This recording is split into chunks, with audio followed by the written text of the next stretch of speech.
some renegades and there's not enough people to vote, then I mean to vote for its passage, then we will have a problem over the next few days. But if they sign into it, we are still going to have a problem. Either way, because actually the energy shows that it's also quite volatile in June. So I expect nothing good will come out of it. Yeah, I'll talk a bit more later. Then perhaps everyone will have a wider idea. Yeah, okay. So I think we can start today's talk. Good morning, everyone, for tuning in to this live session.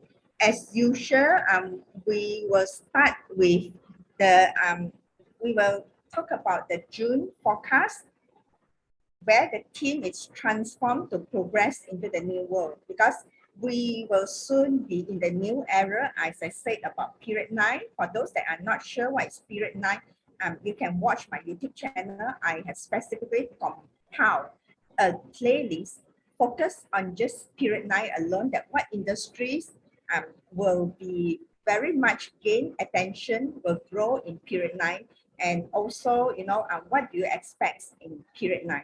Okay, so yeah, as usual, today's talk agenda, we will start with introduction, then disclaimer, then a brief recap of last month's forecast, and also we will look into what are the influences of the 5 elements energy together with the wisdom of I Ching for this month, from the month that's derived from the month pillar, the hexagram, on June 2023. And then PC will give us a very detailed rundown from his global trends research on what he will expect in June 2023, and a summary by both me and PC. Okay, so the disclaimer, as usual, this content is purely based on our study in the global trends and using the research method, which is done by PC, and also the 5 elements Chinese astrology method, which I use to forecast the outcome of this month's energy, that for you to use as a guideline in your investment decision. You need to exercise caution in investment, especially in such volatile situation, and you have to do your own research on what you want to invest. So no stocks advice will be given. Okay, so let's recap on the month of May's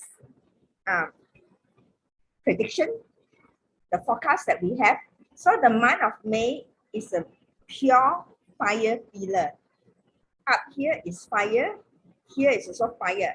This could represent that, this represents that the fire energy is very strong in May. As we've seen also, there's a lot of chaotic things going on, and a lot of news every now and then.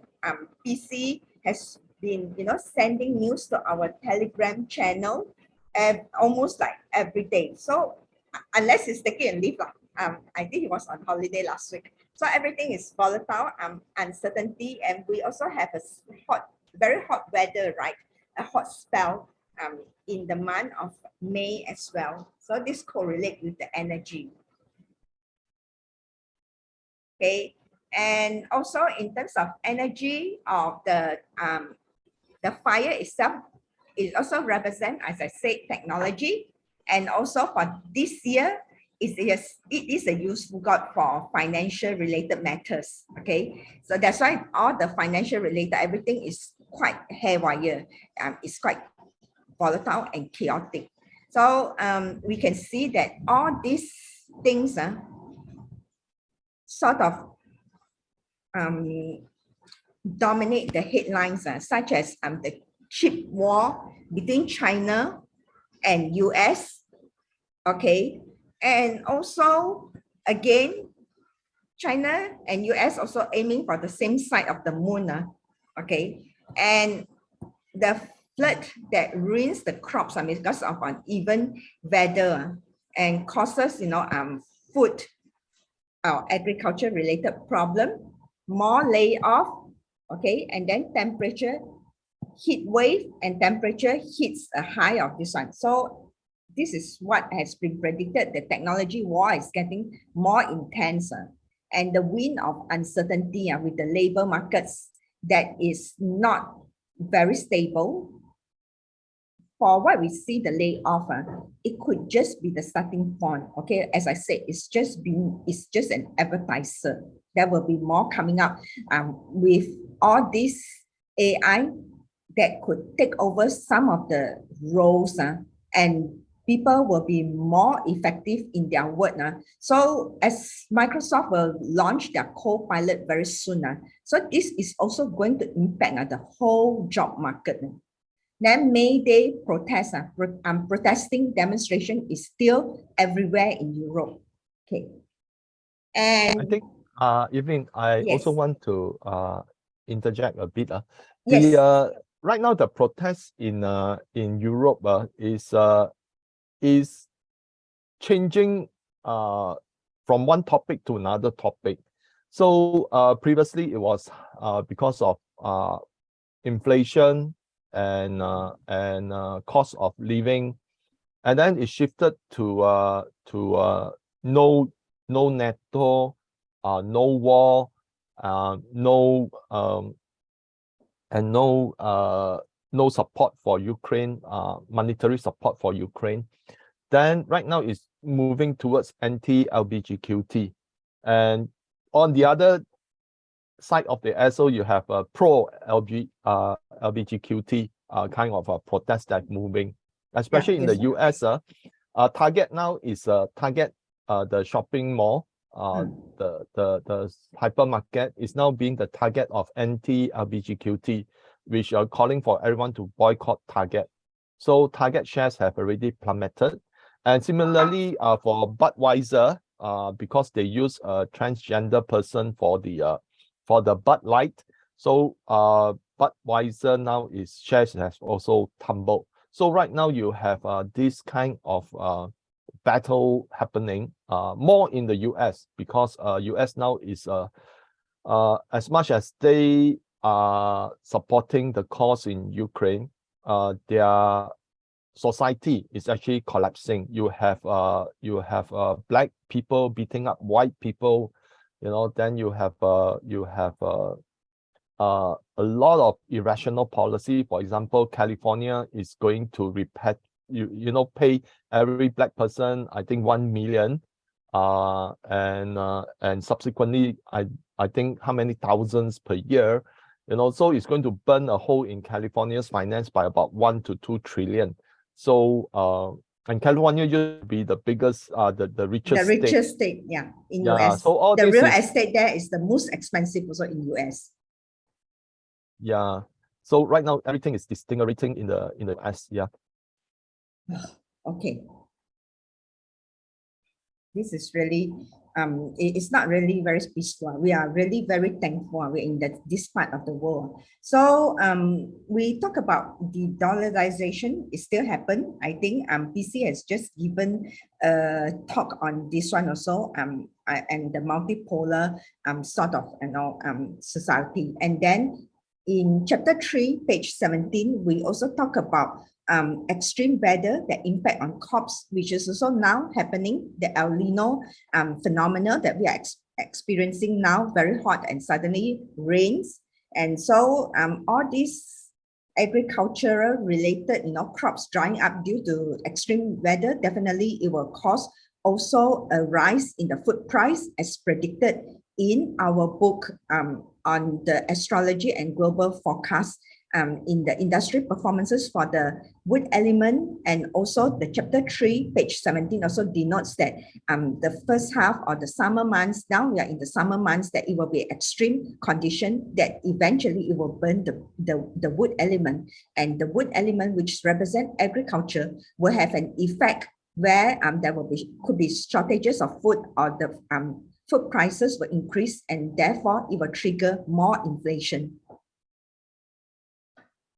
Okay, so let's look at now. I think the focus will be on the month of June 2023 energy. So because here we have the month of June, related to the earth. This is the earth element, is Wu Wu. Okay, so means that it's mountain. This is a big earth mountain, and also inside the branch here is actually the animal sign is for June is actually horse. Okay, because Chinese astrology, we also divided, besides year is governed by the branch, by the animal sign, the 12 animal signs. The month is also by the 12 animal sign. Even the day also is by the 12 animal signs, and the hour also is by 12 animal sign. So every month in June is actually a horse month. And horse month, what exactly is in horse month? Inside horse month is actually fire. Okay, so this shows that it's a peak of summer, and this is quite pure in terms of energy. So because of the mountain earth comes up, I will expect some attention on property markets. The demonstration against government will also be intensified because the year pillar and the month pillar forms a combination. So definitely people, because this is water, and water represents all the people. So people are also not happy. Okay. So and it shows that now, because they are trying to collaborate with the people, because this is a combo.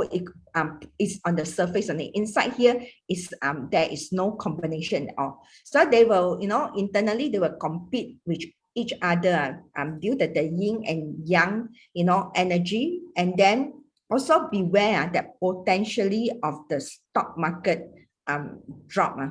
Okay, and more layoff will also happen, and energy sector is expected to gain attention because this fire also represents energy. Okay, for the month of June, hexagram is Ting.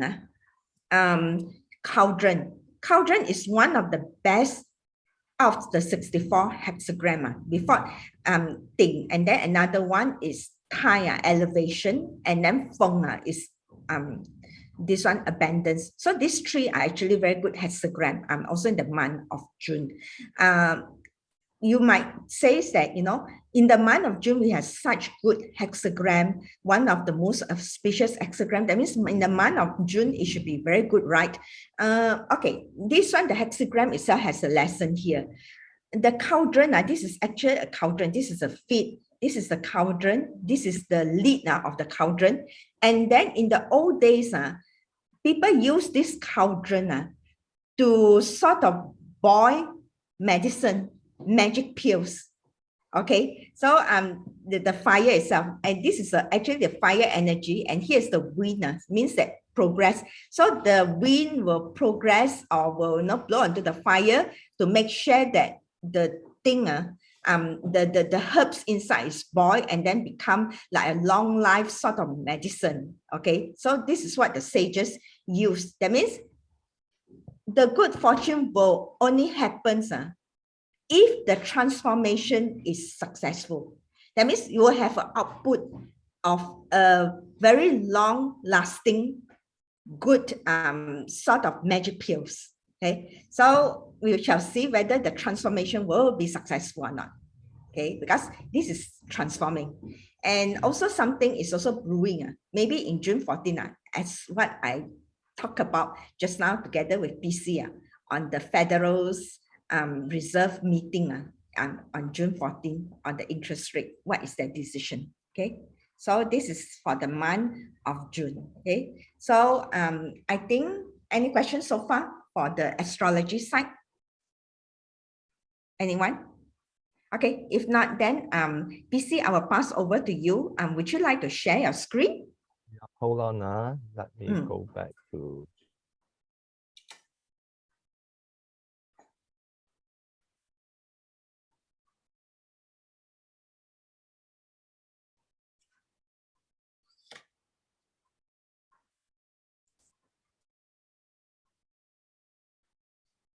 What are the downside?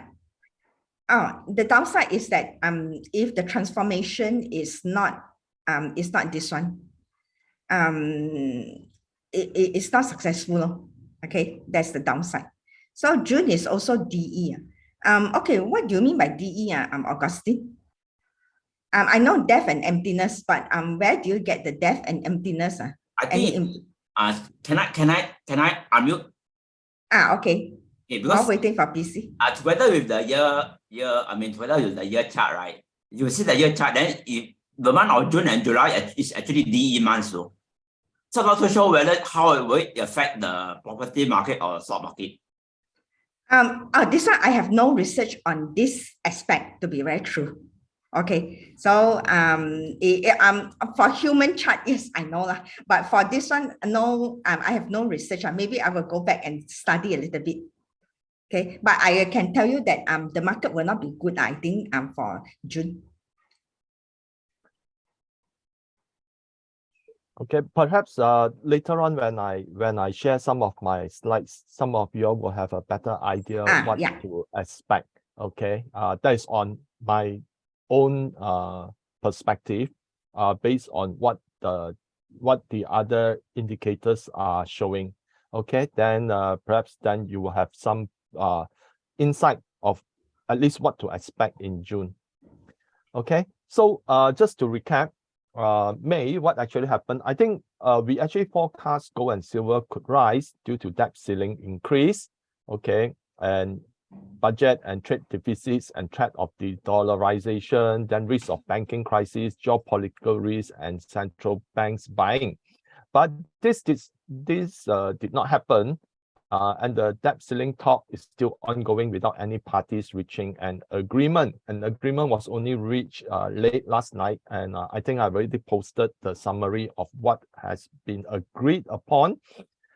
But as it is, it's still tentative because it needs to be passed by the House, then by the Senate, and then sent to the President for his signing of it into law.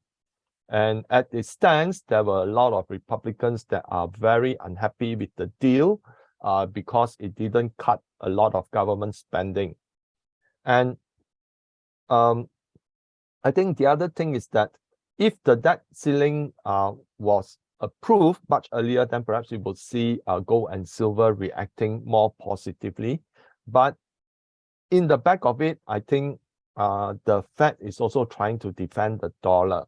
Because of all the talk about the dollarization, the dollar actually went back down to breaking the support of 100 in the DXY. So what happened was then a lot of Fed officials, I think for the last 2 to 3 weeks, there were a lot of Fed officials that were actually involved in live seminars or in live talks and those events. And all of them are saying that they need to hike interest rates. So what happened was that there is a push to actually go long on the dollar and sell gold and silver. Now, the other thing that happened was that because the debt ceiling agreement has not been reached, a lot of people have been selling treasuries. Investors, people who are very worried of a potential default, they actually were selling treasuries. So what happened was when you sell treasury, the yield ultimately goes up. So when the yield goes up, what happened was people will believe that the Fed would have no choice but to raise interest rate in tandem to match the yields in the US Treasury. And therefore, it caused other traders, especially the algo-driven trades, to go short on gold and silver and long the dollar because of the behavior of the market forces. So this is how it could have transpired, that all because of the debt ceiling talk. So in that sense, what happened is only, I think, lasts for maybe a few days. But once, if they sign into bill, then we are going to see gold and silver and commodities would continue their march on the upside.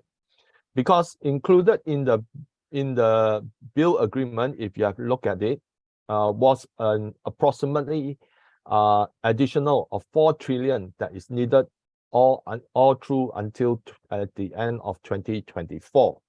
So if you add 4 trillion into the US debt, which currently stands at about close to 31.6, let's say 32 trillion, okay, then that would actually increase the US debt to 36 trillion.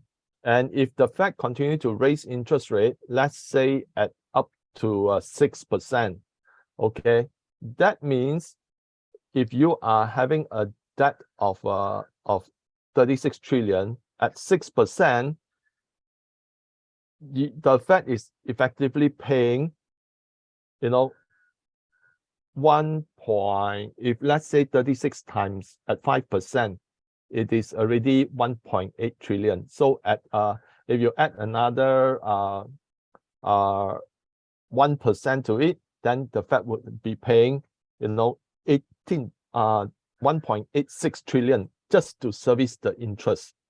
So that is why this time when they need to refinance their debt, there's not going to be many takers. Okay, so that is why there's going to be a lot of volatility, even if the Fed, even as the president signed the new agreement into law. So actually, it is very astonishing, because the sell-off in Treasury itself, you know, is an action to rid oneself of US denominated assets. So by right, the US dollar should not be going up, because when central banks are selling their US Treasury, it means they do not want to hold anything associated with US dollar. But because when it comes to the trade, about 80% of the trade are determined by algorithms that run on the exchanges or run by fund managers and such, that will only detect headline. It will not analyze the fundamentals behind such a move. It will just detect the headline. Okay, yields goes up means buy US dollar, sell gold.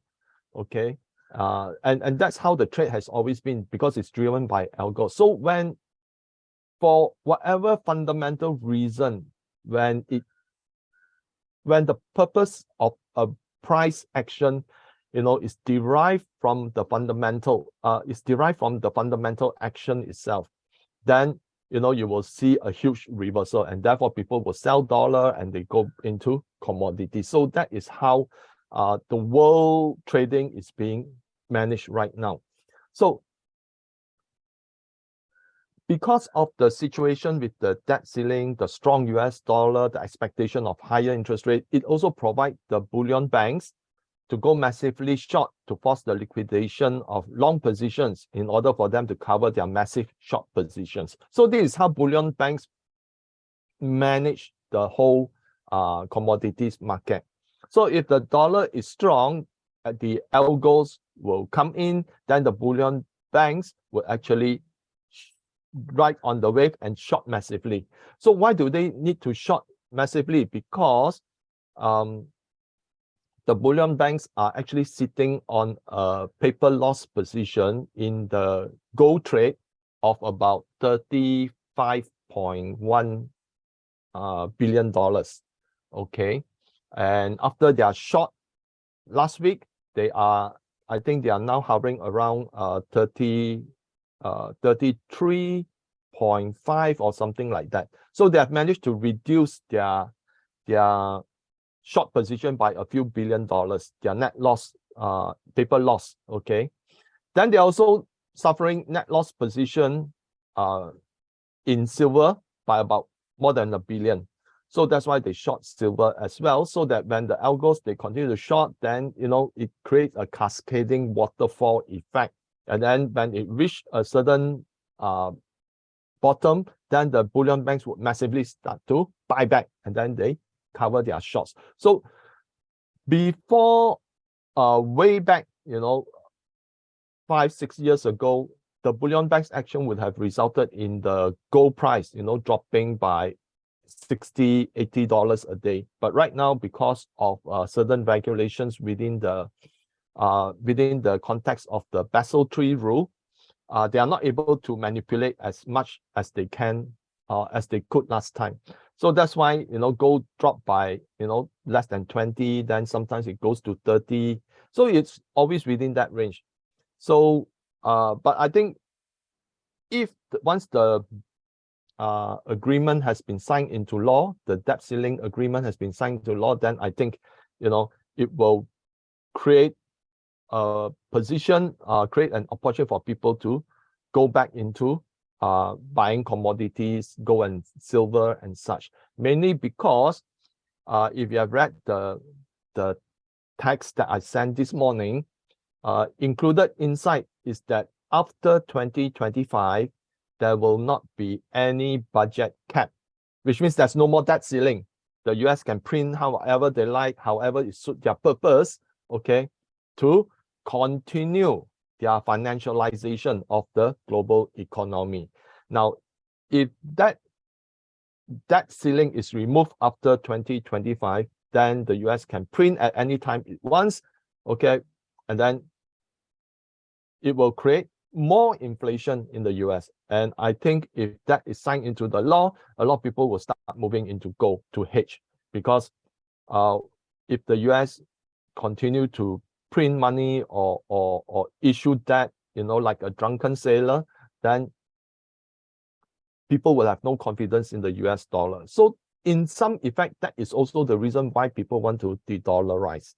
So we also forecast that the BOE and ECB could turn dovish, but both continue to raise interest rate despite weakening economic data. So everywhere, people are demonstrating in Europe. So my expectation was that the ECB and the Bank of England should actually, put a stop, okay, because of, even if they hike interest rate, it is not stopping the inflation. For example, inflation in the US here, in the UK, the CPI came in not very high, but food actually went up about 20%. So instead of giving some breathing space, okay, to the consumer, they continue to hike interest rate. So what happened last night is that the British government said that supermarkets should actually put a price control. They have intention to implement price control. Now, price control will only cause inflation to go up higher because a lot of people want to hoard, okay? And when people hoard their products, because when you control the price, people are afraid that in the future they will not be able to get it as cheap, so they buy a lot and they start hoarding. So that would remove more goods from the warehouses and such. And if, let's say, hoarding becomes a habitual thing, then you actually have shortage of goods, which then will lead to even higher inflation. So price control is never a very good option in fighting inflation, okay? And then, of course, the ECB will still continue, to insist on rising interest rate. But where we got right. So first and foremost, we actually mentioned that there'll be stress in the CRE market, and this is quite true. And in the publication on 9th of May, the Financial Times reported that US lenders warned that commercial property is the next shoe to drop. And according to FT, the US CRE market, means commercial real estate market, which is worth an estimated 5.6 trillion, is facing a combination of empty buildings and rising interest rates. Now, previously I've mentioned that a lot of the companies or REITs or investors that own buildings, okay, they need to refinance the bulk of their loans between 2023 and 2025, and that is estimated to be a few $1 trillion. Now, a lot of them were actually given a grace period at very low interest rate after the financial crisis in 2008. So all this, they need to refinance. So what it means is that they are, because of the work from home culture right now, And because of implementation, more companies are looking at AI as an alternative. There's lesser requirement for people to, companies to house the employees inside an office. So that's why the office vacancy rate in some of the major cities have gone up to 20%. Okay, and they have falling revenue, but they are in urgent need to refinance their loans that were actually given a breathing line, okay, a breathing space in a post global financial crisis at very low interest rates. And right now that interest rate has actually snowballed higher, and a lot of these REITs and companies that relies on debt to finance their operation could face problems. Yeah, so that's why the CRE market is very vulnerable. Then we also highlighted that US companies face rising costs, and the fall of the NFIB index could herald more problems ahead for small businesses.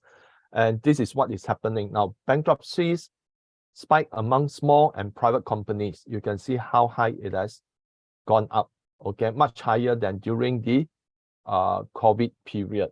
And then these are the bankruptcies, okay, that happened, okay, in the first 3 weeks of May, that has been higher, okay, than other periods, okay. So it shows that May has been spiking up. And why is it important? Now, the small businesses and private businesses employs more than 50% of Americans. Now, if let's say they are going into bankruptcy, that means that a lot of people are going to lose their jobs, okay? And the implementation of AI eventually would further erode the amount of people that are required to perform specific functions within an office environment. So we also forecast that major economies could see dramatic slowdown, and Germany just entered into a technical recession after having two negative reading on its GDP for 2 quarters. So China economic recovery gathered steam as domestic tourism saw massive growth. So in the January to April period, railways nationwide handled 1.12 billion passengers trip, up 119% from a year earlier, according to the China State Railway Group. In April alone, about 328.6 million rail passengers trips were made, surging 477% year on year. So if you go back to our last month's video, we mentioned that all indicators are pointing towards a revitalization of China's traveling that will herald more spending and such. Yeah. So let's look at the US recent economic data. So the CPI came in at 0.4% month on month, and year on year it grew 4.9%. So it shows that inflation is coming down. Okay. But as I mentioned, since last year, that the US measurement of CPI has changed over the last few decades. If we were to follow shadowstats.com, which used back the same metrics that the CPI was calculated since the 1980s to 1990, US inflation currently is closer to about 10 to 12%. So core CPI came in at 0.4% month on month, and year on year it grew 5.5%. So you can see that the overall CPI has been much lower than the core, okay? And that the core is what worries the Fed most, because the core, if they are unable to bring it down, means that it's going to be a sticky inflation. Sticky inflation means that they need to hike interest rate even higher, okay, to reduce the to force the core inflation to go lower. But of course, we all know, if let's say the Fed continue to raise the interest rate higher, more companies' bankruptcies will happen, resulting in more layoffs, and the US government have to borrow more to serve its interest payment. You know, a host of problems actually comes with it. So I think, however, whatever the Fed will do, okay, the Fed will be unlikely to bring the core CPI below 2% without severe damage to the US economy. So we are talking about a depression-like scenario. So PPI came in at 0.2%, and year-on-year it gained 2.3%. So one of the reasons for the PPI that came down low was because of the strength of the US dollar, which resulted in lower price of commodities. We see that, you know, a lot of the commodities have actually fallen down about, you know, some commodities anyway, by about 20 or 30%. So that is what caused the PPI to come down. So core PPI came in at 0.2%, and year-on-year it gained 3.2%. It's still, core is still higher than the normal PPI. So retail sales came in at 0.4 month-on-month in April, and year-on-year it gained 1.6%. Now, this is the slowest year-on-year growth in retail sales since May 2020. So if we look at it with the CPI at 4.9%, retail sales after adjusting for inflation is actually in negative territory. So sometimes, you know, the stock market move in tandem with headline, okay, but no one actually looked into the key information that how inflation would actually have yielded negative growth. Okay, so the National Association of Housing of Home Builders Index came in at expansion level at 50. Housing starts jumped 2.2% in April, while housing permits fell 1.5%. New home sales surged 4.1% month-on-month, but that was after, you know, an adjustment in March, you know, from 9.6% growth to 4%. So year-on-year, it gained 11.8%, and pending home sales were unchanged, okay, in April, but year-on-year, it still fell 22.6%. So these are showing a lot of mixed signals where the housing market is concerned. There are some positives, there are some negatives. But let's look at the whole issue on a wider scale. Now, US households took on more debt as household debt limit hit 17.04 trillion, which is a new record high.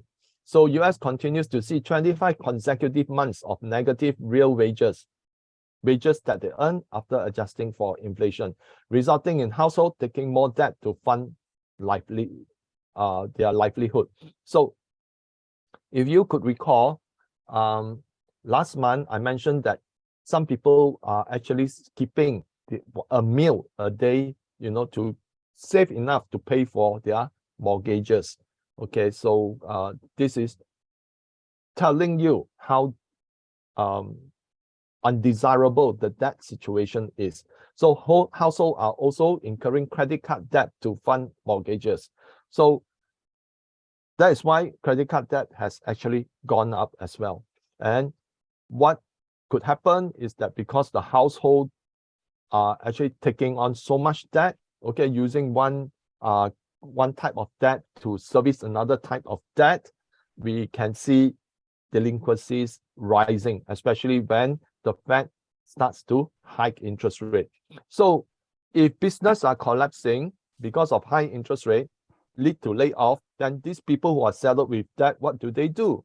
Okay, so that's why we are going to see higher delinquencies or potentially, you know, forced foreclosure of their homes.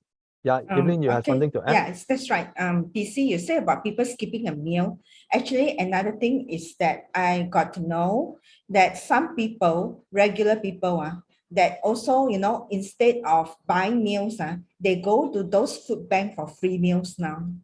Yeah, it's very very, yeah. And if you look into the detail that I sent in the Telegram channel today, they are going to raise the eligibility of a person receiving the free meals from the government from age of 49 to 54. Oh, Okay. So they that means a lot of people will actually face hunger, you know. And another thing, the student loans which ever since COVID, yeah, they have been deferred from paying. If this is signed into law, they need to start paying by July. So all the while the students loan, you know, they no need to pay back. You know, there's always a moratorium that keep on delaying their payback. So if they sign it into law effective of July, they will actually have to start paying. So all these student loans, okay, which amount to more than $1 trillion, I think about 1.6 trillion, those recipients of the student will have to start paying back their loans. And faced with high credit card debt, housing loan debt, automobile debt, student loan debt, you know, this is going to cause a tectonic shift in consumption. And that is why very likely the US would actually see it falling into a recession. And if we look at the housing, okay, this is a very detailed chart by Nick Gurley. Okay, he's showing that now the cost to buy a home at current interest rate is already $2,700 per month. And the cost to rent a home is just $1,600 per month. So what will happen is that people do not want to buy a home, okay, despite what the economic indicators are showing. I think this, you know, like the new housing starts, pending home sales, you know, all those are actually historic data. But this is the current data, which actually gives some insight into what will happen in the coming months. Okay, because if the cost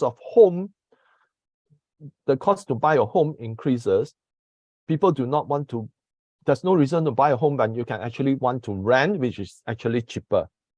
So as more people rent, then the rent inflation will actually go up.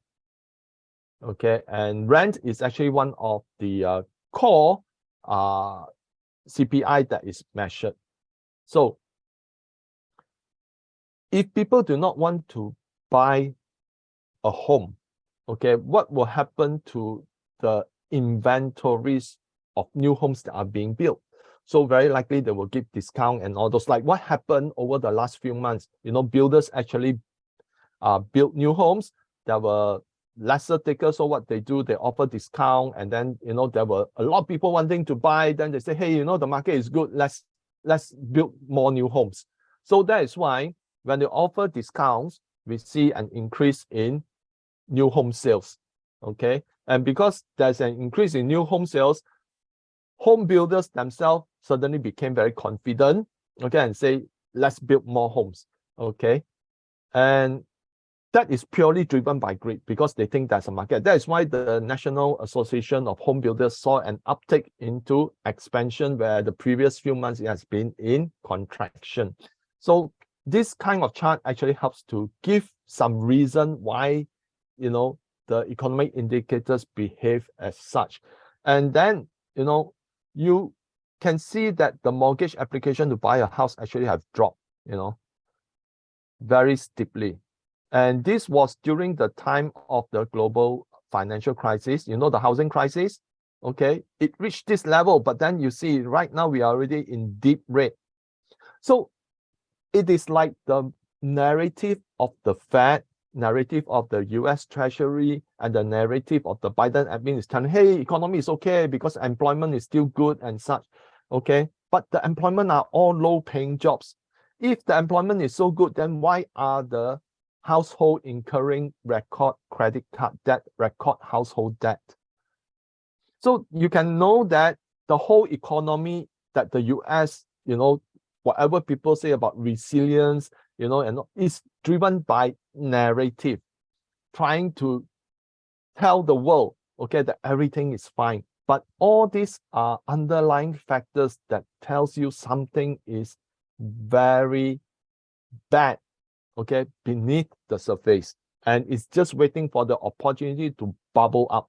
When it bubble up, it will explode to the surface, then we'll see a lot of misery. So we can see that there's still a risk of banking crisis, even though suddenly everyone pays attention to the debt crisis. But deposit withdrawals have been falling, okay? And the thing is, the higher the Fed, the higher the treasury yields are, the more people want to withdraw their money, their deposit from banks and invest in money market funds that offers a higher return, okay? Because banks are still offering 0.5, less than 1% from their cash deposit. So people withdraw their deposit and invest in money market fund that offers about more than 5% return. So it is still happening, okay? And if let's say they high interest rate again, then the US Treasury yields will also go up in tandem. And if let's say that happens, then more people would even want to withdraw, okay? And then those banks that actually bought US Treasuries when the Treasury yield was at 0.5% versus a yield that is currently close to 4%, then it signifies that their paper losses, okay, is tremendous, okay, because from 0.5 it goes up to 4%, then that is a huge fall in the value of the government bonds that they hold, okay, and that means that their equity is being threatened. So besides the risk of debt crisis among consumer, the risk of a credit crisis in the commercial real estate, okay, and the risk of a banking crisis returning, then we also have a credit crunch. Okay, now the M2 money supply growth is pointing towards a credit crunch as banks withhold lending and risk of default rises. Okay, now even as more companies go into bankruptcy, banks will become even more aggressive in not wanting to lend out the money, okay, because of the risk of failure. So right now, what we are seeing is that the M2 money supply growth have not reached this level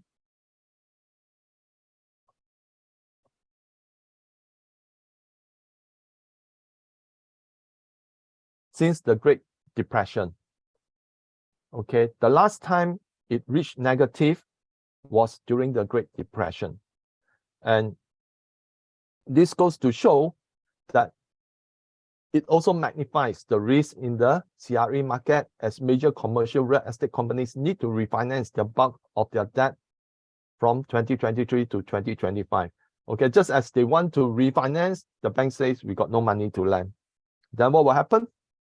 Okay, so what will likely happen is that it's already happening. If you go to our last month, we already say that certain real estates are being sold at huge discount, okay, 30% discount or 40% discount, okay, to buyers because they got no avenue to refinance their loans.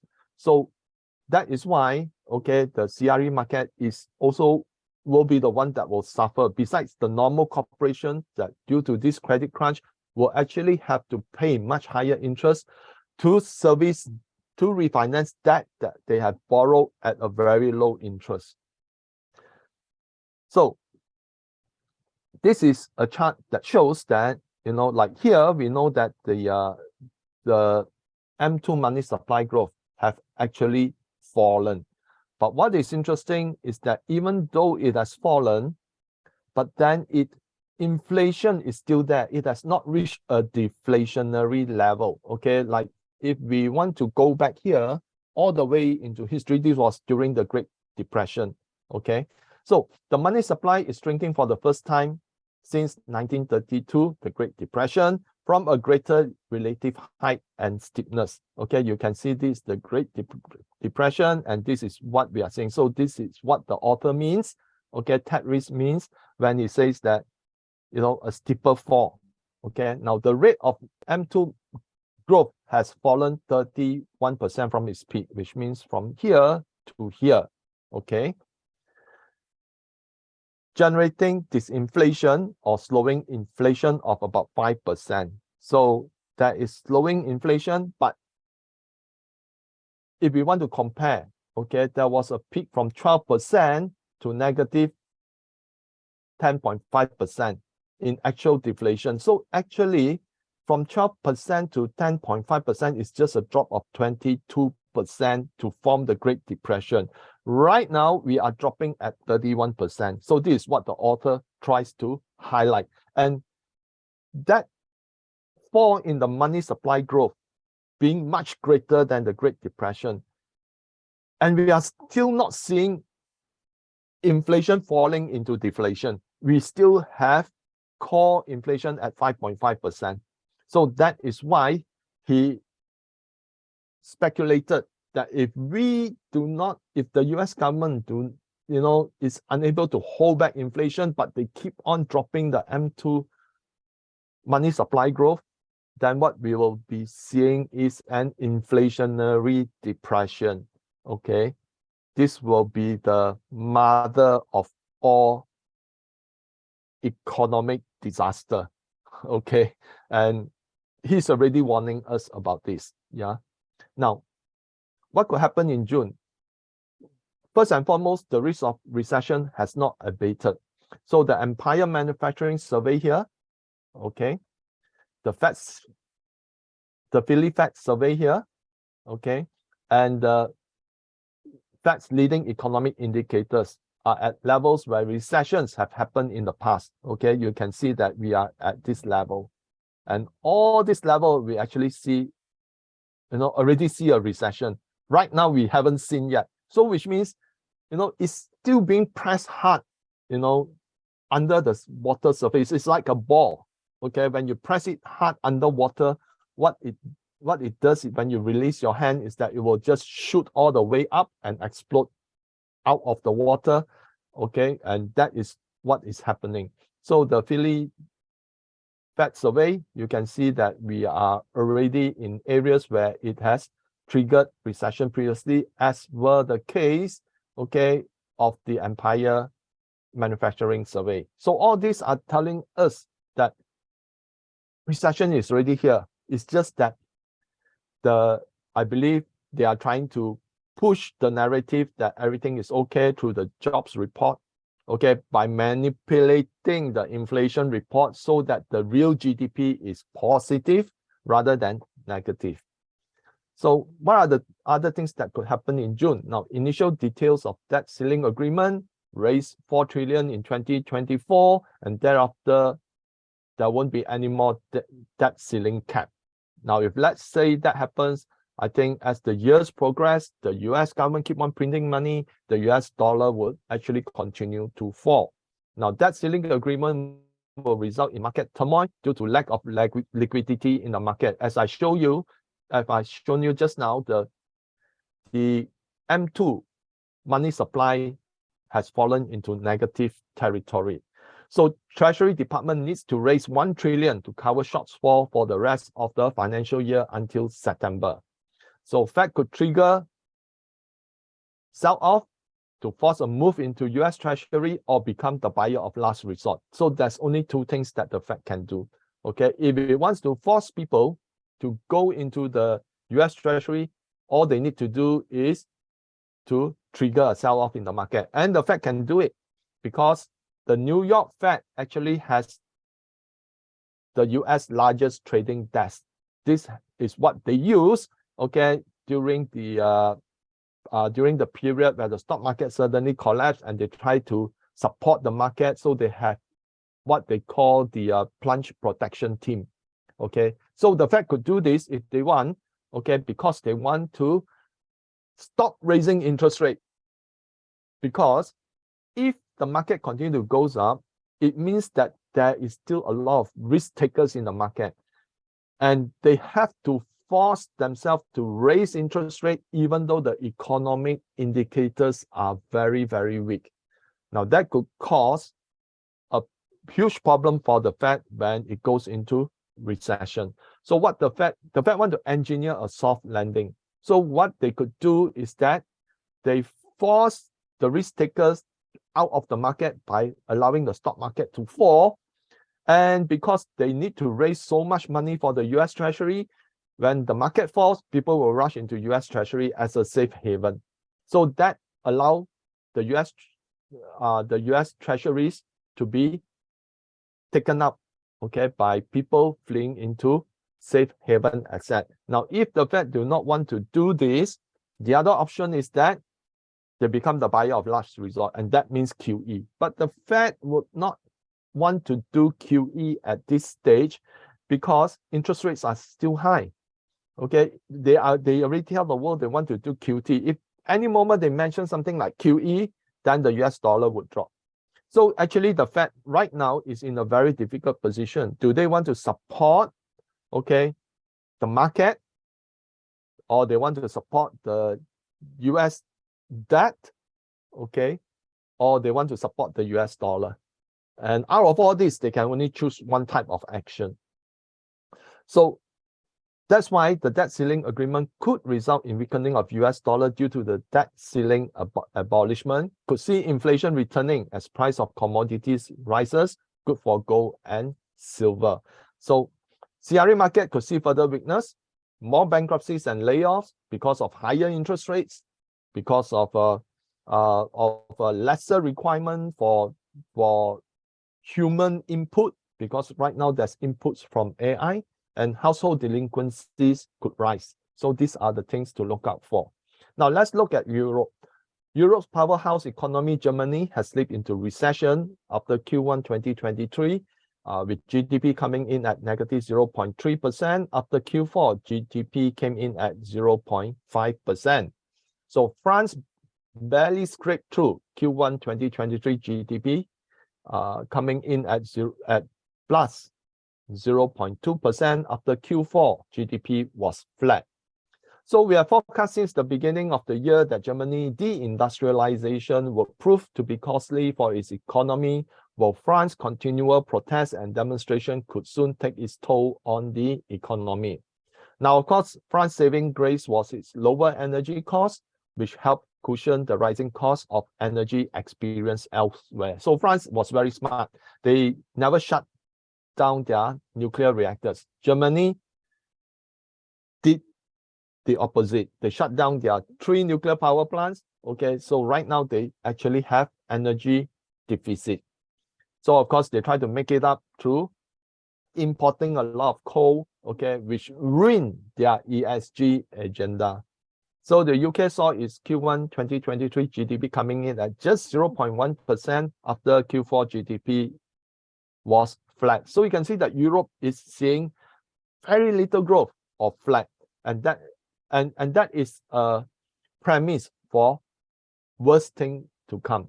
Okay, so US continue to be assailed with high inflation, which with CPI now sitting at 8.7% year on year, far above Germany 7.2% and France 5.9%.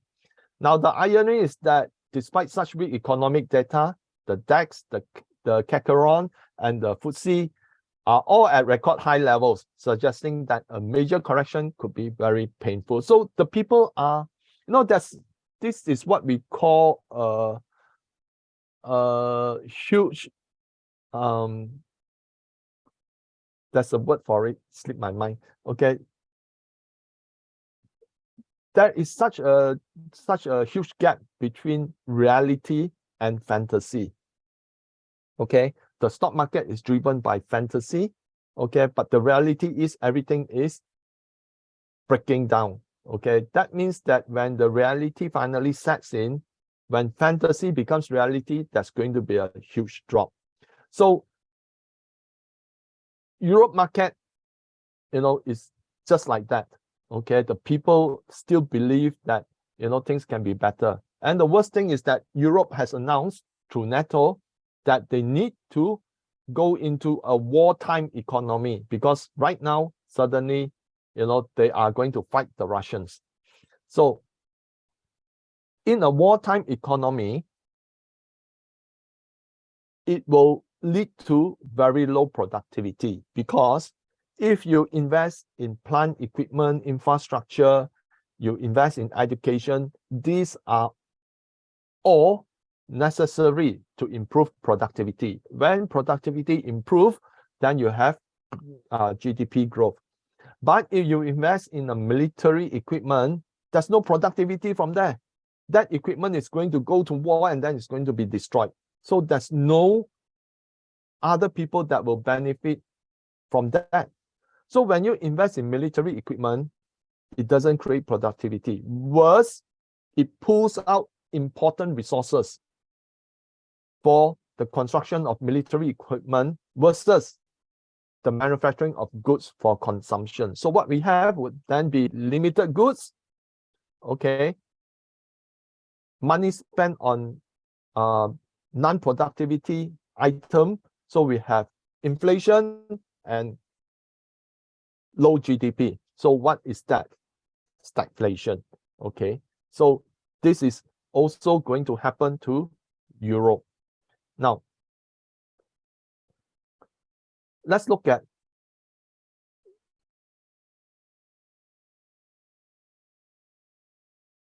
China. Now, China is a very different story. Now, China's CPI only came up at 0.1% year-on-year in April, while core CPI came in at 0.7%. So year-on-year, China's inflation is very low versus its counterparts in US and Europe. So PPI came down to negative 3.6% year-on-year in April, a further 1.1% percentage points decline from March. Retail sales came in at 18.4% year-on-year in April, 7.8 percentage point higher than March. Industrial output went up 5.6% year-on-year in April, 1.7 percentage points higher than March. So you can see China is the reverse side, okay? Because China economy did not take off during the after COVID, okay? 2021 was okay, 2022 was struggling, whereas the Europe and US pumped in a lot of money in 2020, 2021, and that's why, you know, right now their economy is stagnant. But China has extended its period of observation, lockdowns, control, and right now, you know, it is seeing its economy gradually recovering. Now, the production index of services sector rose 13.5% year-on-year in April, 4.3 percentage points higher than March. Now, in the first 4 months, fixed asset investment rose 4.7% year-on-year to 14.75 trillion renminbi, with investment in high-tech manufacturing and services increasing 15.3% and 13.4% respectively. Meanwhile, China's investment in property development went down 6.2% year-on-year in the first 4 months of 2023. So this goes to show you that since 2021, with the curb on speculation on housing and such, it has taken a toll on the residential property market. People are no longer vying to, you know, push up prices to speculate. So this is a good thing because, you know, it has deflated the bubble, okay? It has deflated the bubble in the housing market, okay? But China still spends a lot in high-tech manufacturing and high-tech services, okay? Because that is how they want to improve their productivity. So China surveyed urban employment rate stood at 5.2% in April, down to 0.1 percentage points from March. Now, one of the other things that underneath this is not all pleasant for China also, because a bigger percentage of the people that are in the unemployment rate are actually the youth segment. So young people graduating or young people coming out from school, they consist the highest portion of the unemployment. So that could pose a challenge to the Chinese government. Now, here are some major takeaways in China that will actually perhaps highlight what is in store in the economy over the coming months. Now, electricity consumption by the industrial sector rose 5.2% to 1.83 kilowatt hour, accounting for 65.3% of country's total electricity use. So in April alone, the industrial sector used 474 billion kilowatt hour of electricity, an increase of 7.7%. Now, if we look at it, this is the average use over the 4 months, but in April alone, it's 7.7%. So that goes to tell you that economic activities are being ramped up. So in April, the number of China-Europe freight trains trips surged 25% year-on-year to 1,459. The trains transported about 160,000 TEU of goods, means 20 equivalent units, which is the size of the container, representing an increase of 45% from a year ago.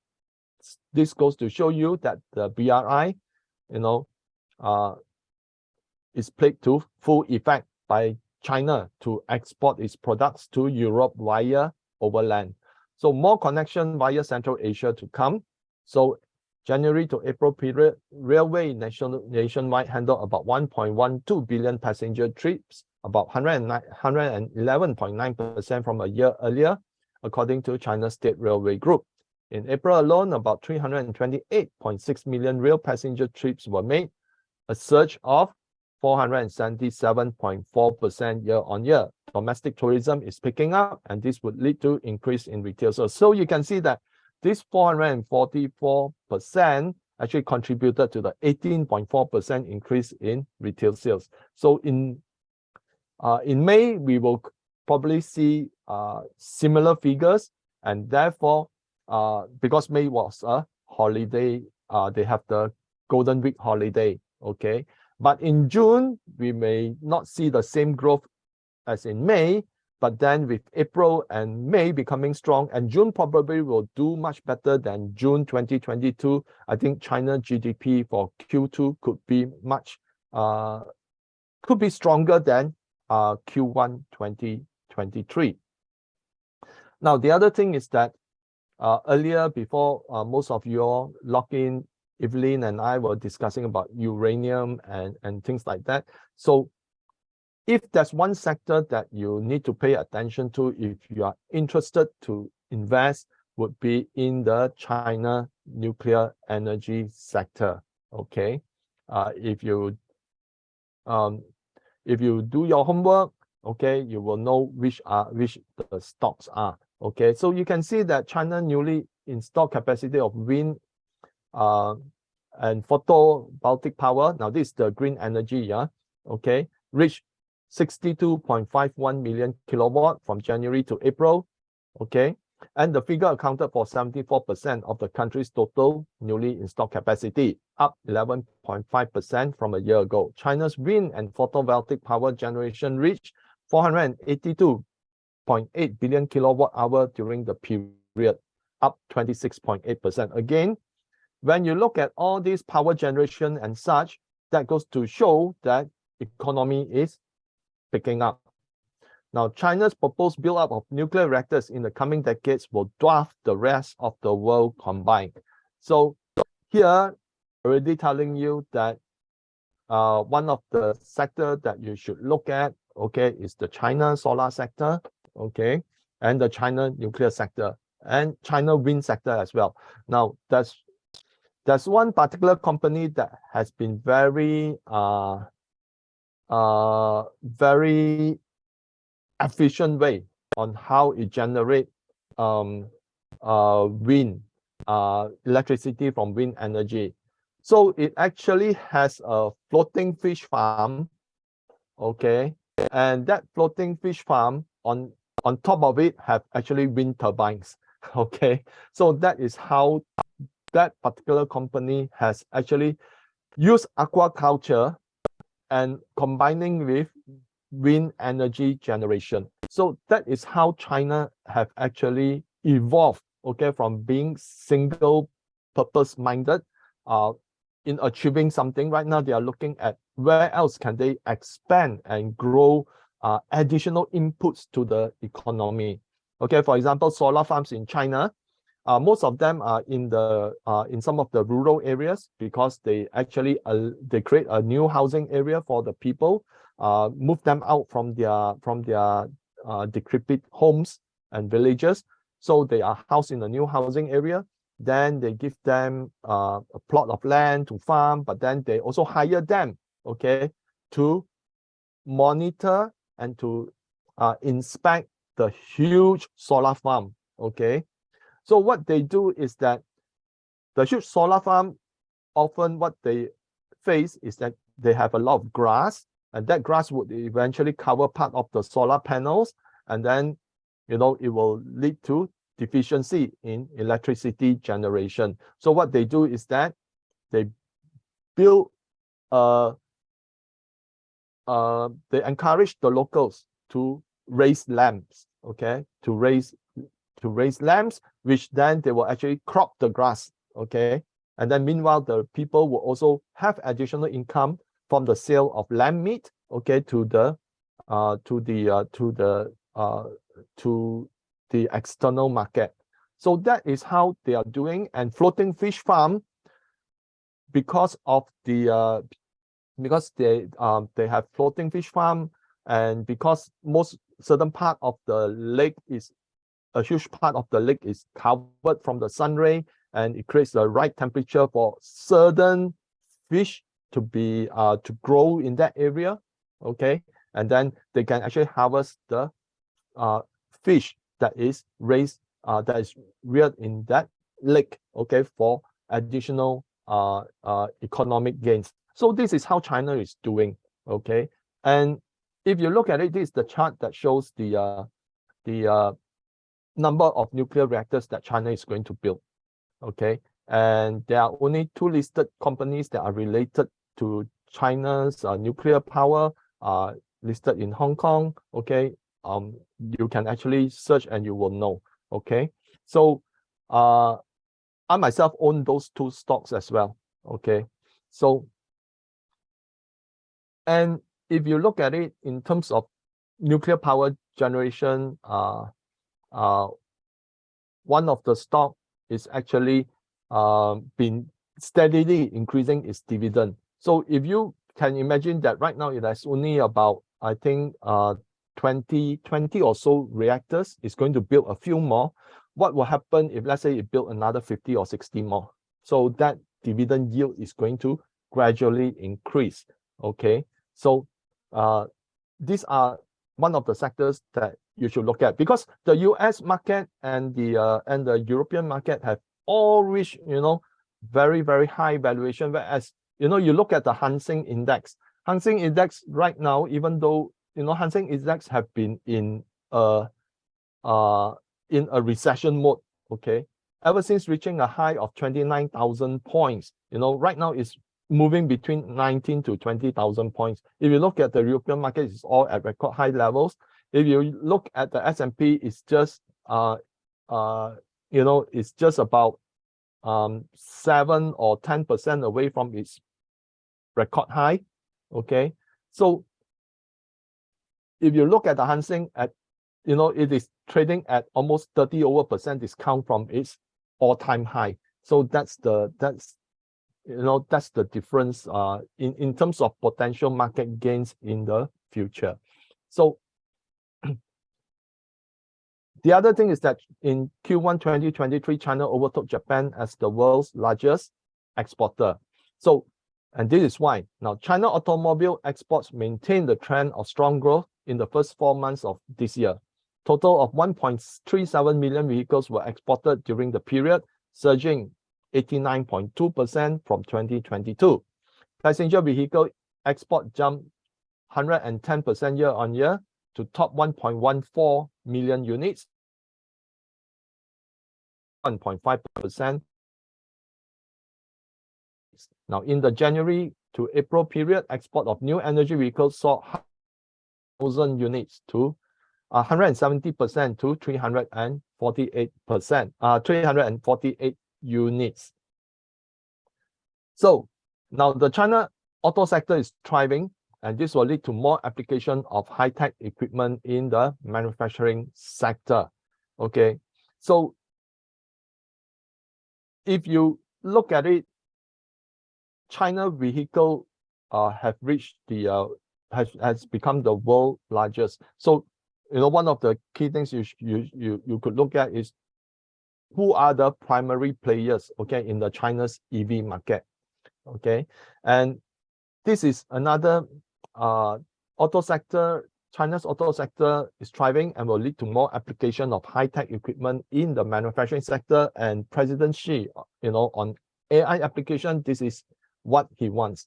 Okay, accelerating the construction of a modern industrial system bolstered by the real economy is crucial for us to gain strategic initiative in future development and international competition.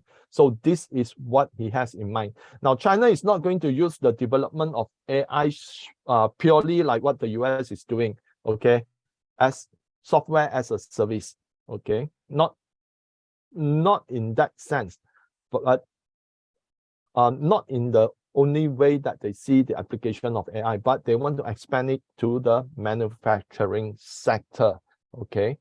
So if you look at it, China will lead in a lot of future high-tech fields. Now, out of the number of patents that's granted in 2021, 88% were to these few countries, and China actually takes up 38% of it, and the USA is just 18%.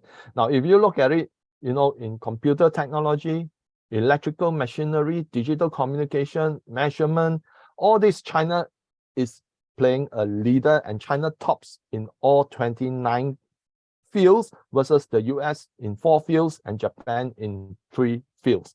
So that's why, if you want to invest for very long-term gain, my belief would be to look into China, okay? And right now, there's a currency war that is being fought, okay? There's a lot of sanctions from US against China, and that is why investors, those heavy investors' money from the US and Europe is not going to China. But I think that, China economy will continue to grow, and eventually the people will actually invest back into the economy.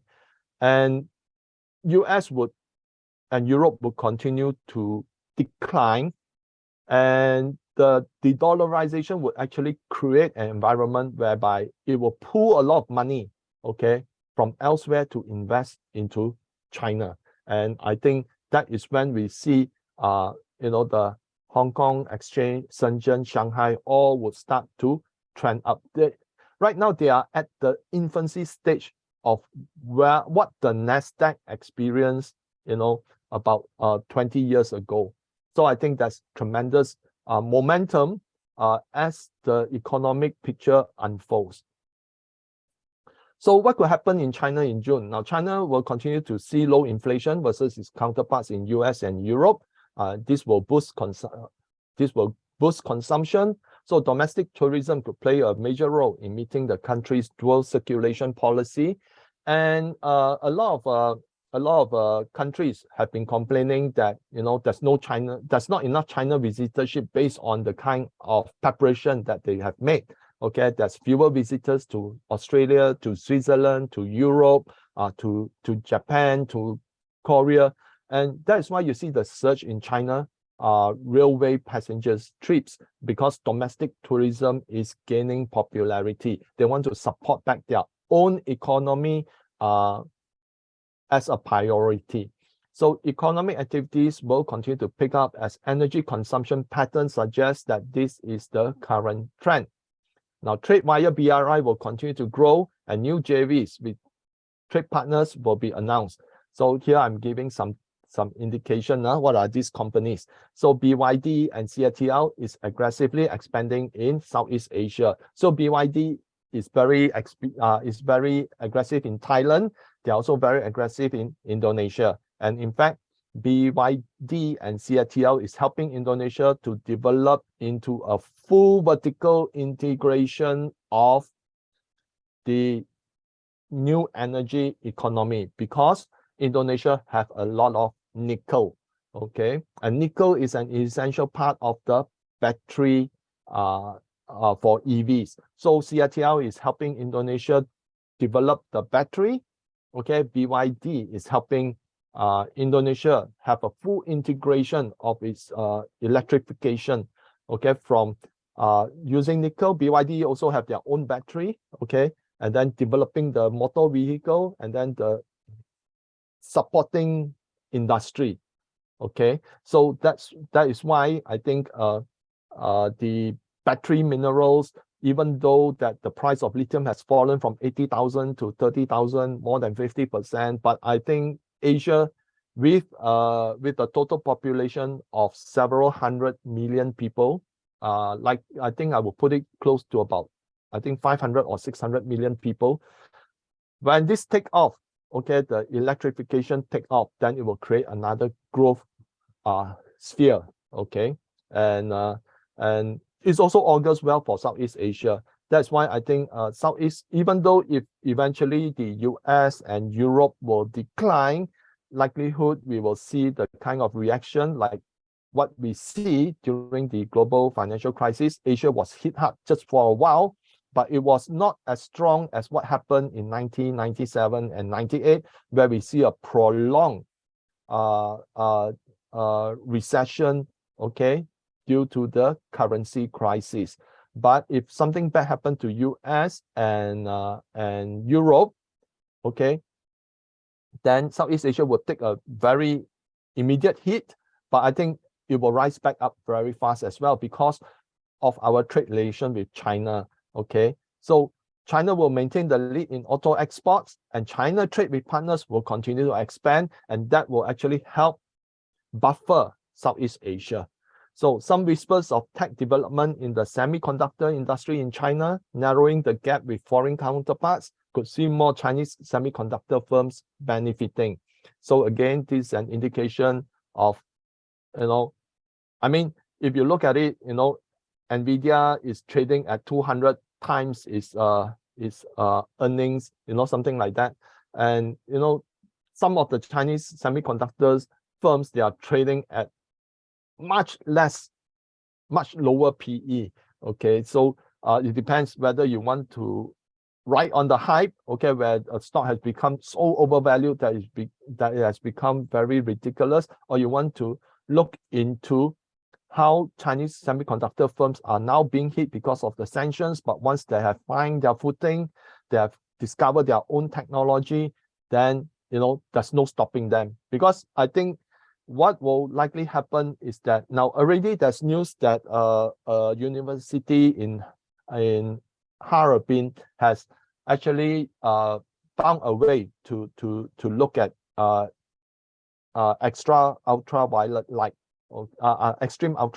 light, okay, which is a precursor to developing an EUV, okay, for lithography machine. And Huawei has already developed its own technology for EDA. And recently, a Chinese company has come up with its own solution to design chips, which is reported to be, progressing and able to catch up with ARM in the coming years, 1 or 2 years. So all these are actually fermenting in China. And I think that if China is successful, either, in their photonic chips development, which will actually herald another new semiconductor kind of development, or, still using the silicon-based type of semiconductor, if China has found its own way, what will happen is that China will dump all this into the market, okay? And when they dump all this into the market, then the US will have lost its share of the global dominance, okay? So if you are patient, then you should look at all this. But if you are a trader, you might want to trade with the wave. That's what's happening in the in a lot of the tech stocks currently, where 10 stocks actually dictate the S&P gain since its bottom. If we take out the 10 stock, okay, the S&P had not gained at all. So it depends whether you have the mentality of a trader or you are an investor that you're looking for the long term. So last topic on global geopolitics.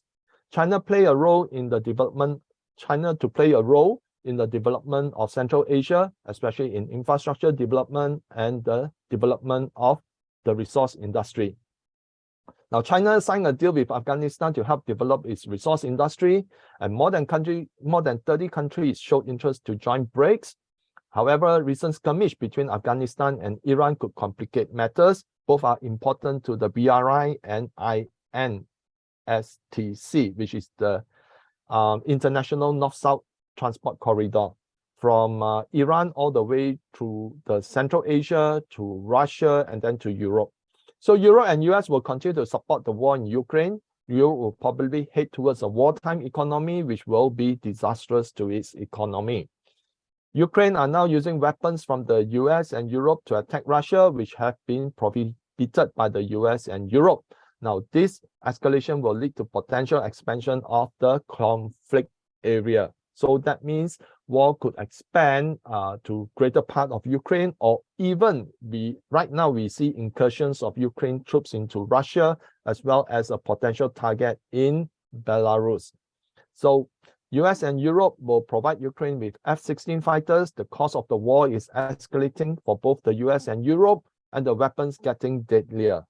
Both the US and Europe have gone too far deep to extricate themselves out of the conflict. Okay, once you have gone so deep, it's like, you have lost all sense of reasoning except to inflict the maximum damage. So that's why I think US and Europe will continue to burn money in the Ukraine black hole, and it's not going to make anything better. So meanwhile, US continue to expand its presence in Asia Pacific. They have expansion in Guam and Philippines, and a new base in Papua New Guinea. So now, according to the Global Times, China further reduced its holdings of US Treasury in February to the lowest level in 13 years, falling to 848 billion in February from 859 billion in January. Now, this is a decline of 10.6 billion. You can see that China is de-dollarizing gradually, not rapidly, because they are trying to balance, because no matter what, China still have trade with the US. So other foreign holders cut their holdings by 4.7% year on year to 7.34 trillion. So not only China, but other foreign holders as well. Now, that indicates that, why I mentioned just now that the US Treasury, if they want to sell so much Treasury to raise 1 trillion to finance for the remaining fiscal year, they would actually face a lot of challenge, because foreign holders are not going to buy. Okay, instead they are dumping. So how do they want to convince, people to buy Treasury, which then I think will be left to the Fed to see how they would fit in. So as more countries opt to settle bilateral trade in renminbi, we could see further erosion of Chinese US Treasury holdings. Now, on May 2023, PBOC made it possible for Chinese citizens to own gold by linking their savings account with a gold account digitally. The citizens can start saving in gold from as little as 1 gram and exchange the digital gold for physical gold at varying sizes. Now, the above could be a move to shore up ownership of gold among its citizens in preparation for potential conflict in the future. So I think even China is expecting that somehow a conflict with US is inevitable. And to do that, it needs to boost up its finances. And one of the key things is to allow its citizens to buy as much gold as possible. Now, this could also have great ramifications. Now, assuming the Chinese citizens, 500 million of them can buy gold. They can buy 1 gram of gold per month. Okay. Now that 500 gram per month is equivalent to 500 million grams. Okay, 500 million grams can mean a few hundred tons of gold. And if let's say in 1 month, China can siphon off so many tons of gold from the market, it will create a disaster for the LBMA and also the COMEX-based gold exchanges. So I think, gradually more and more citizens will actually opt for gold, especially when they see that the global risks have actually increase. Okay, so that's all I have. Evelyn, back to you. Okay, so let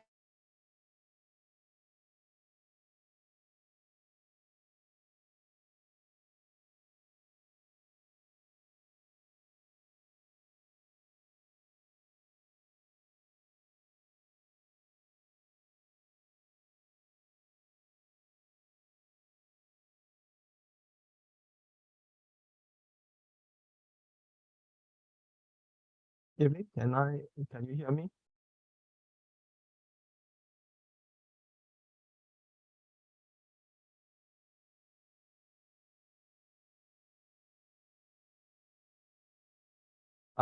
Evelyn, you are under mute.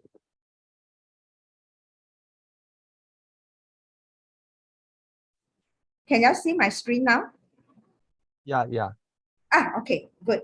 So let's go through the summary and then we will go through some of the questions. Some of the questions we have already answered, but maybe I will just elaborate a little bit. Okay, yeah. So definitely in the summary itself, for the month of June, the transformation is ongoing and the technology war will be more intense because of the fire. So I think it also correlates with BC's research. Then more layoff is also expected. And just now somebody says about, the month of June, the branch is DE. So the DE is also actually is a fire element, right? So potentially the cash will have no values. Okay, anything that's DE means that no energy. Okay, so the energy sector probably will gain attention and beware of the overall market condition because the energy sector will gain some attention is because of the earth and the water combined is actually will also transform into fire. If it's successfully, then transformation is ongoing. That's why there's a transformation hexagram that quadrant is actually a transformation. Okay, so overall I would like to say that from the studies that I have is that beware of the current market condition. Okay, maybe the stock market condition, you need to beware that it's going to be quite volatile, and I do not know that whether there will be, it will be out of control. Okay, so over to you, BC. Yeah, just very short. There's obviously more risk of recession. Tech war. Okay, actually this one I need to share my screen because I make some correction. Yeah. Okay, can no problem. Go ahead. Let me stop sharing first. Okay.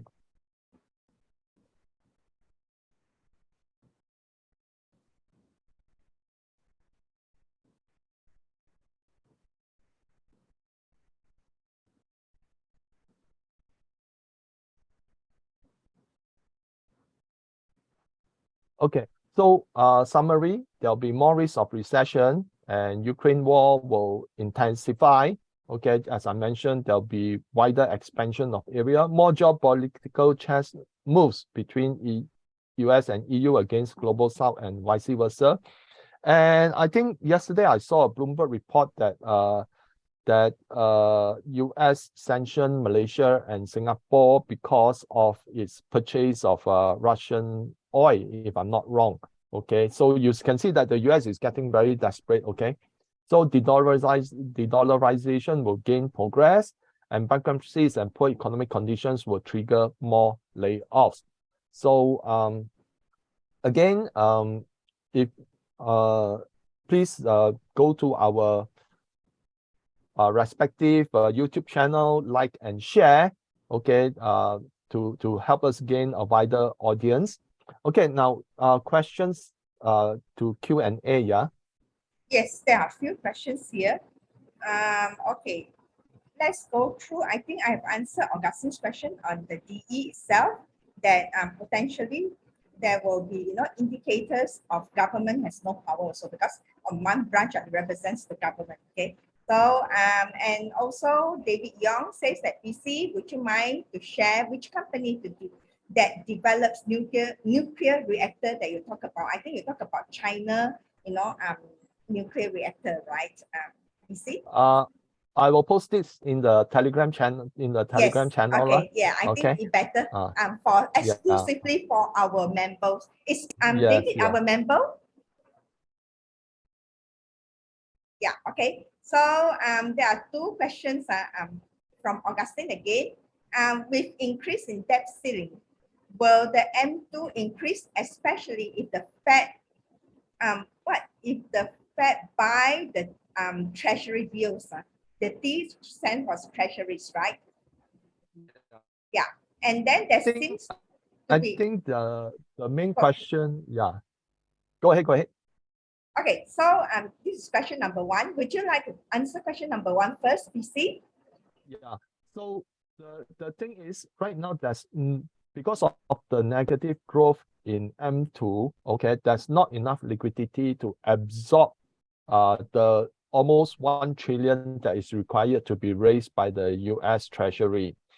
So how this will play out, I already given the 2 scenarios. Either they have to engineer a fall in the market to push people into the US Treasury to seek the safe haven status of the US Treasury, or the Fed would actually have to buy. If the Fed buy, then that would signal QE, and that would then, of course, cause a stock market rally because it's QE. And of course, the price of commodity will also move up. But whether it fits into the Fed's agenda that they want to have QE as well as increase in interest rate seems very contradictory. So I think most important is not to expect which one will come out, but to watch which one will come out and then strategize from there. Okay, the second question is there seems to be too many bad indicators on the US economy, but the stock market is strong. It's still very strong. What could be the reasons? I think it is the Biden admin themselves want to, as I mentioned, they have revised how inflation is calculated so that it gives the perception that inflation is under control. It also gives in fact, they have used employment, after US had 2 negative quarter of negative growth in GDP, they immediately say that, negative GDP growth is not an indicator of a recession. What matters is the jobs report, because jobs will actually show the vibrancy of the economy.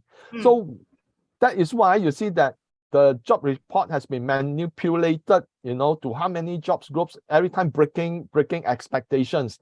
But the jobs groups is actually a survey which the Fed actually estimation of what the Fed puts in. Now the Fed likes to use the life and death model, which means that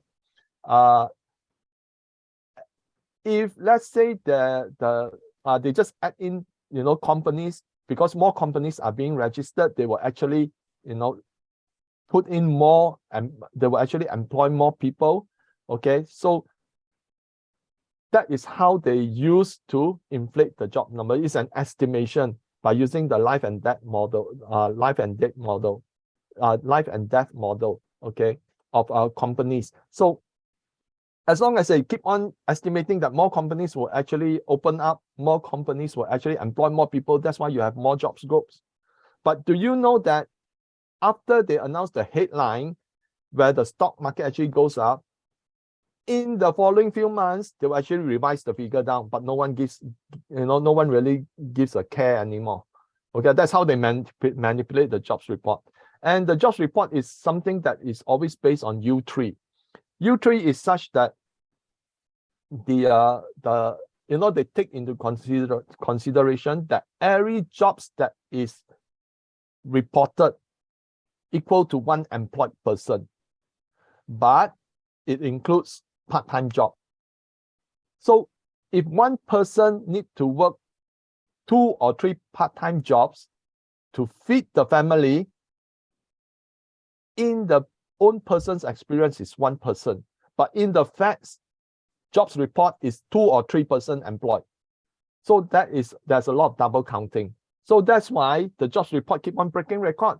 And through that, they keep onto the narrative that as long as jobs growth is strong, the economy is strong. And you know, when investors are seeing all the bad indicators, they have no other option but believe in hopium.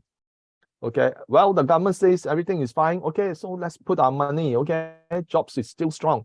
So that is how they use the narrative to control the market. Okay, and yeah, a lot of manipulation. And also another thing, I would think that the manipulation on the market is that as soon as the company that is not making money, they will start to lay off people. So this will save their balance sheets a little bit. So I think this is also why we have such phenomena, because we know that stock markets are always manipulated and they are all speculative. And again, I want to add also that every time when the economy is bad, they actually put in the earnings expectation that is the worst. Okay, so that when the company beat that expectation, the share price skyrocketed. Now, Nvidia is back to its record high, but do you know that its year-on-year sales is actually down 14%, if I recall correctly? So how can it go back to its previous record high when its sales is actually much lower than previous? Why? Because Wall Street set the expectation so low that the company beats them. And when it beats them, then it makes the share price go higher. Okay, so that is how the market is manipulated by, do you know that for the members, if you all recall at one time I say that market expectation that the S&P earnings could fall as low as 20%, so after the earnings expectation, they put close to negative 20%. But then after the earnings session is what, they announced, well, the S&P beat the expectations, by climbing up 9% above expectations. So that is how they use the narrative to boost up the share price, because when the share price goes up, who gains? The management. They are the ones that will be selling into the market, whereas the retailers, they will keep on chasing. Okay, so you have to be very careful when the market has become so frothy, especially the S&P, where 10 stocks actually determine the entire S&P rise year to date. True, because they're the one that determine the index now. Yeah, and also a lot of businesses are going bankrupt. How could it be good? Yeah, so it's just waiting to explode, I think. Yeah, okay. It's like wrapping a fire with paper. Yeah, one day. Yeah. Okay, so yeah, any more questions? So if there's no more question, maybe we call it a day. Yeah, so thank you all. Please visit our YouTube channel. Even though you have seen this, you can just like or share it, to help us gain a wider audience. Yeah. Travels to view this video, I think it will be good for you for your investment decision as well, that you will be more cautious rather than to just hope or based on the market sentiment, as BC likes to put it on hopium. Yeah. Okay. Okay, thank you. So thank you very much and have a very nice week ahead. Bye-bye. Yeah, okay, so I will see y'all, we will see y'all next month. Okay, bye-bye. Bye-bye.